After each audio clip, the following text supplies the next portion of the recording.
Max Payne was developed by Remedy Entertainment and published by Gathering of Developers in 2001 for Windows. It was then later ported to PS2 and Xbox by Rockstar, as well as the Game Boy Advance. Can't wait to try that version.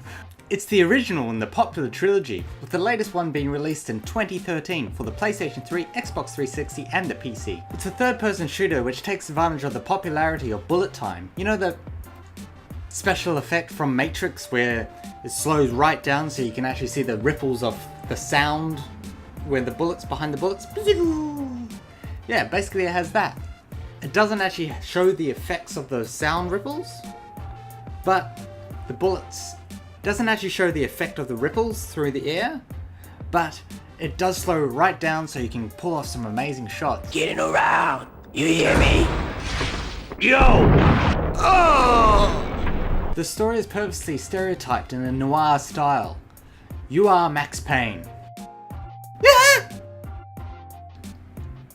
What the hell is your face? You're on a path of discovery to find out who killed your wife and daughter. You're basically working your way up a chain of bad guys, killing them one at a time. The story is told through a graphic novel style, so it has almost comic book style drawings and text, and it's voiceover by Max Payne's amazingly droning voice. Seriously, I know you're a hardened cop and all, but could you at least try to squeeze in a tiny bit of emotion? Hey Max, thought you'd never turn up. Happy birthday! Thank you. I'm overjoyed. You seem a bit down, Max. Are you okay? Yes, I'm just hardened. I guess I don't know what it's like to be hardened. It's easy to see they wanted to be as cliche as possible, on purpose, and they pulled it off masterfully. Max is so serious though, I just want to tickle him. The game is broken up into 3 parts. Within those 3 parts are chapters, and within those chapters are levels. So you got the levels within the chapters within the parts. It's like a well-onioned layer. It's like a well-layered onion. You start a chapter, it saves, you go to the next level, it's a checkpoint. So at the beginning of each chapter is where you save. So if you turn off the game and then go back to it, you'll start at the beginning of the chapter. But if you die, you start at the beginning of the level. And here's where the frustrations kick in. At least with the PS2 version, the load times are horrendous. It can take up to 10 to 15 seconds to load a level. That may sound like a short amount of time, but in today's standards, it's pretty frustrating. Because when you die, you have to go back to the start of the level, so you have to sit through a 10-15 second load time. So you're just waiting a lot. It sounds like a short time, but it really feels like 10 to 15 years. Have you seen Interstellar? See it. The health system is represented by Max's silhouette in the bottom left corner of the screen, so it fills up red when you get damaged, and then you take painkillers, which are scattered throughout the level, and you decrease in the red. He takes a lot of aspirin, a lot more than John McClane, and John McClane took a lot. It was basically that style, like back in the 90s, the 90s action hero, they pop a pill, bang, bang, bang, bang, bang, bang, bang, bang, bang, bang, pop a pill, bang, bang, bang, bang, bang. Don't be daft like me and use up all the painkillers in the beginning of the game. By the end of the game, I was scrounging around like a homeless person. Drugs. He was like, oh, do you have any drugs? Do you have any drugs? It got a bit The Last of Us-y. But that's my fault. I'm dumb at video games. Primarily, it's a third-person shooter, so that's basically what you're doing. You're shooting people and bullet timing. So you just bang, bang, bang, bang, bang. You basically clear the room, then go to the next room, clear the room, go to the next room, rinse and repeat. What? Did Max Payne just discover Narnia? The game sometimes throws at you some very awkward platforming. Probably the most awkward platforming you'll ever encounter in your entire life. That's a bit of an exaggeration, but you get the point. Sometimes you'll have to walk along some beams, or the skinny path of some sort. And one little inch, half an inch, or 1 millimeter of the wrong direction on the control stick will fling you off the beam. So you had to tap it ever so. Trucks! Always! So you have to tap the control stick ever so. There you go, lad. Go, my friend. Go, Max, go. I know what my control stick likes. It likes to be touched gently. Ever so. Lest it be flung! There's these annoying blood maze levels, which you're basically in this dream sequence where you have to follow blood trails.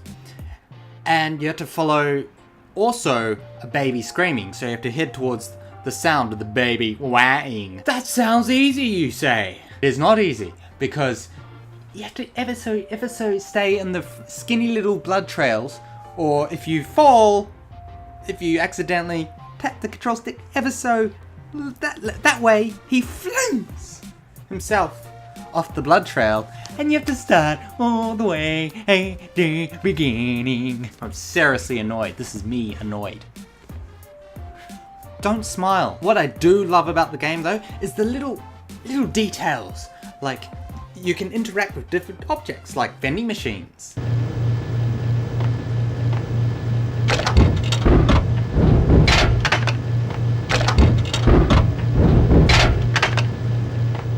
They're thrown in little thing like you can flush a toilet, or there's this part with the vibrating bed that you can turn on and off, and it's almost like they're making fun of their own genre. The fourth wall is broken as well. I was in a computer game. Funny as hell, it was the most horrible thing I could think of. I'm not sure if they purposely made him swing a bat like a fanny though.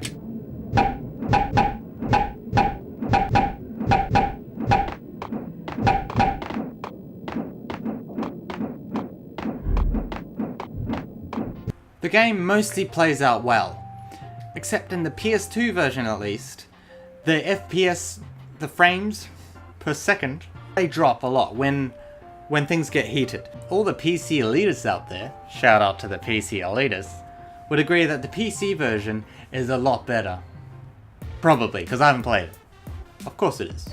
There isn't much to mention about the soundtrack, because the game doesn't really have that much of a soundtrack. The only music that plays is when it's telling the story, and when you're playing the actual levels, if there's a big action part, or it plays very minimal music in the background.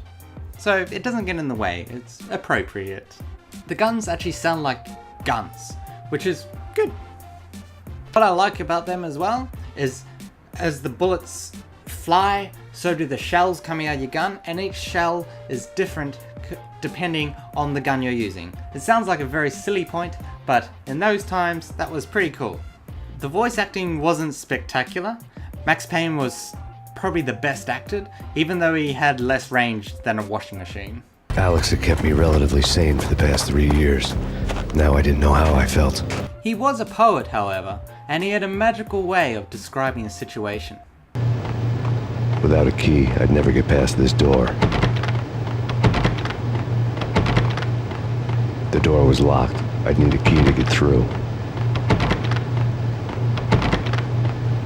I couldn't get past the door without a key.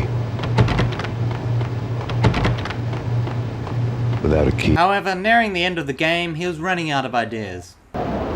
Colder than a walk-in fridge. Cold as a gun. You've seen better days, T.S. Eliot, Max Payne. There isn't much more to say about the game. It's a very simple game. If you enjoy third-person shooters, action filled with bullet time, why haven't you played this game yet? Think about it. Think about your lives. I found it genuinely fun, despite the FPS drops, but it was satisfying when you used bullet time to clear a room. It was strangely satisfying. The story was interesting enough to pull me through and make me want to see what happens. I'll definitely be playing the sequels and reviewing them too for your viewing pleasure. So look forward to that. If this version, the PS2 version, didn't have FPS drops and horrendous load times, then I'd give it an 8.5 out of 10, which is probably what I'd give for the PC version. But since it does, this PS2 version at least gets a 7 out of 10. Why? Because it's my channel. Subscribe! It's been a long day of being a hardened cop. I can't wait to get inside and have some ice cream. Without a key, I'd never get past this door. I need a key to get past this locked door. Without a key, I'd never get past this door.